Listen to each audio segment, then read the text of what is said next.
బియాస్ నదిలో search operation కొనసాగుతోంది. ఇవాళ మరో మృతదేహాన్ని వెలికితీశారు అధికారులు. లభ్యమైన మృతదేహం హైదరాబాద్ మోతీనగర్ కు చెందిన రిద్ధిమదిగా గుర్తించారు అధికారులు.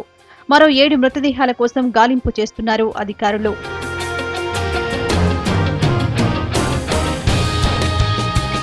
మరోవైపు బియాస్ నదిలో విద్యార్థుల గల్లంతును సీరియస్ గా తీసుకుంది హిమాచల్ హైకోర్టు. ఘటనను సుమాటో కేసుగా స్వీకరించిన కోర్టు డ్యాం అధికారుల తప్పిదంపై మొదట్లోనే ఆగ్రహం వ్యక్తం చేసింది. తాజాగా కేసుపై మరోసారి స్పందించింది హైకోర్టు. బియాస్ ప్రాజెక్టు సిబ్బందితో పాటు హిమాచల్ ప్రభుత్వంపై ఘాటు వ్యాఖ్యలు చేసింది. అధికారుల నిర్లక్ష్యం వల్లే ప్రమాదం జరిగిందని అభిప్రాయపడింది. బియాస్ ప్రమాదంలో మృతి చెందిన విద్యార్థుల కుటుంబాలకు నష్టపరిహారం ఇవ్వాలని వీరభద్రసింగ్ సర్కార్ను ఆదేశించింది.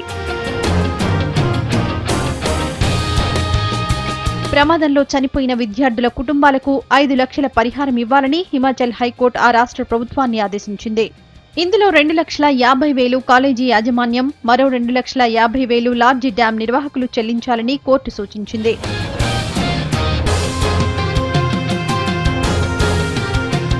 మరోవైపు జూలై 9లోగా స్టేటస్ రిపోర్ట్ ఇవ్వాలని హిమాచల్ ప్రభుత్వాన్ని కోర్టు ఆదేశించింది.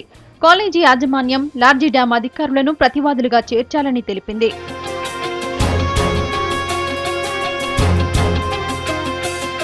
బియాస్ నదిలో విద్యార్థుల ఆచూకీ కోసం గాలింపు కొనసాగుతోంది.